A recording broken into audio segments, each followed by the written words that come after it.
ಉಂಟು.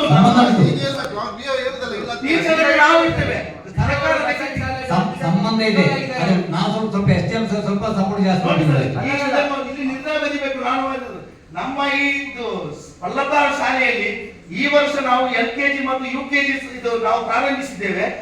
ಈ ಇದನ್ನು ಈ ತೀರ್ಮಾನವನ್ನು ಈ ಸಭೆಯ ಮುಖಾಂತರ BO ಆಫೀಸ್ಗೆ ಅದನ್ನು ರವಾನಿಸಬೇಕು. ಅಲ್ಲಿ ನಮ್ಮ ಈ ಪಲ್ಲತ್ತಾಳ ಶಾಲೆಯಲ್ಲಿ ಪೂರ್ವ ಪ್ರಾಥಮಿಕ ನಾವು ಈ ವರ್ಷ ಆರಂಭಿಸಿದ್ದೇವೆ ಎಂಬ ದಾಖಲೆ ನಮಗೆ ಅಲ್ಲಿ ಬೇಕು. ಅದನ್ನು ಈ ನಿರ್ಣಯದಲ್ಲಿ ಅಲ್ಲಿ ಬರೀಬೇಕು. ನಿಮ್ಮ ಶಿಕ್ಷಣ ಇಲಾಖೆ ನಮಗೆ ಎಷ್ಟು ತಡೆ ಒಡ್ಡಿದ್ರು ನಾವು ಬಿಡುವುದಿಲ್ಲ. ನಮ್ಮ ಮಕ್ಕಳಿಗೆ ಸರಿಯಾಗಿ ವಿದ್ಯೆ ಸಿಗಬೇಕು. ಸರ್ಕಾರಿ ಶಾಲೆ ಉಳಿಬೇಕು. ತಡೆಯಲಿಕ್ಕಿಲ್ಲ. ನೀವು ಮಾಡಿದ ಕಾರ್ಯ ಒಳ್ಳೆಯದು. ಆದ್ರೆ ಸರ್ ನಾನು ಒಂದು ಹೇಳ್ತೇನೆ, ಶಿಕ್ಷಣದ ವಿಷಯದಲ್ಲಿ ನಾನು ಇದು ಬೆಂಗಳೂರಿನ ನೃಪತುಂಗ ರಸ್ತೆಯಲ್ಲಿರುವ ಆಯುಕ್ತರ ಕಚೇರಿಗೆ ತೆರಳಿ ಅರ್ಧ ಗಂಟೆ ನಾವು ಮಾತಾಡಿ ಅವರೊಟ್ಟಿಗೆ ಅಷ್ಟು ತನಕ ನಾವು ತಲುಪಿದ್ದೇವೆ.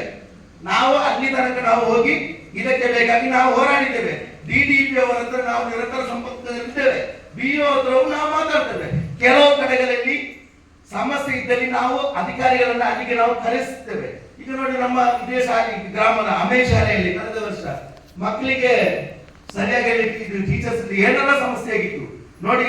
ನಾನು ಹೇಳ್ತಾ ಬರುವುದು, ಸರ್ಕಾರ ಹಲವು ಆದೇಶಗಳಲ್ಲಿ ನಿಯಮಗಳಲ್ಲಿ ಶಿಕ್ಷಣ ಇಲಾಖೆ ಇದು ಮಕ್ಕಳಿಗೆ ಒಳ್ಳೆ ವಿದ್ಯಾಭ್ಯಾಸ ಸಿಗ್ಲಿಕ್ಕೆ ಸುತ್ತೋಲೆ ಆದೇಶಗಳನ್ನು ಹೊರಡಿಸ್ತಾ ಇದೆ. ಆದರೆ ಅದು ಸಮರ್ಪಕವಾಗಿ ಬಳಕೆಯಾಗುತ್ತಿಲ್ಲ. ಈ ಕೆಲವು ಶಿಕ್ಷಕರ ಸಂಘವನ್ನು ಕಟ್ಟಿಕೊಂಡು ಈ ಸಂಘವನ್ನು ಶಿಕ್ಷಕರ ಸಂಘ ಅಂತ ಒಂದು ಸಂಘ ಉಂಟು. ಅದು ನಿಮ್ಗೆ ಗೊತ್ತುಂಟ ಇಲ್ಲ ನಮ್ಗೆ ಗೊತ್ತಿಲ್ಲ. ಈ ಶಿಕ್ಷಕರ ಸಂಘದವರಿಗೆ ಕೆಲಸ ಏನು? ಅವರಿಗೆ ಆ ಶಾಲೆಯಲ್ಲಿ ಮಾಡುವ ಕೆಲಸ.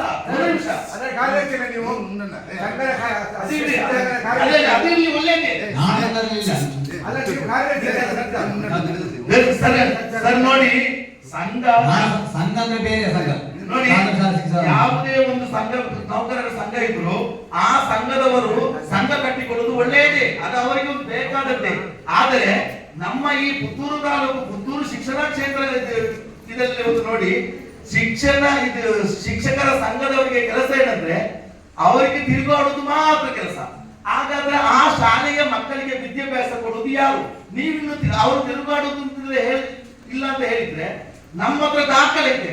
ಯಾವಾಗಲೂ ಪ್ರತಿದಿನ ಪುಸ್ತಕ ಪೇಪರ್ ನೋಡಿದ್ರೆ ಇರುವುದೇ ಇವರದ್ದೇ ಫೋಟೋ ಸ್ಟೇಜ್ ಅಲ್ಲಿ ಎದುರು ಹೋಗಿ ಕೊಡುದು. ಹಾಗಾದ್ರೆ ಈ ಶಿಕ್ಷಕರಿದು ಸರ್ಕಾರದಿಂದ ಸಂಬಳ ಬೇಕಾದಷ್ಟು ಬೇಕು. ಸಾಲದಕ್ಕೆ ಈಗ ಮೊನ್ನೆ ಪ್ರತಿಭಟನೆ, ನಮ್ಗೆ ಇದು ಬೇಕು ಇದು ಬೇಕು ಅಂತ. ಇಂಥ ಶಿಕ್ಷಕರಿಗೆ ಯಾಕೆ ಸಂಬಳ ಕೊಡಬೇಕು?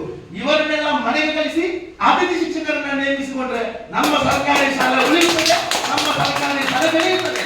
ಅವರಿಗೆ ಸಂಬಳ ಕೊಡುವುದು ಬೇಕು, ಅವರನ್ನು ಮನೆಗೆ ಕಳಿಸಬೇಕು, ಡಿಸ್ಮಿಸ್ ಮಾಡಬೇಕು.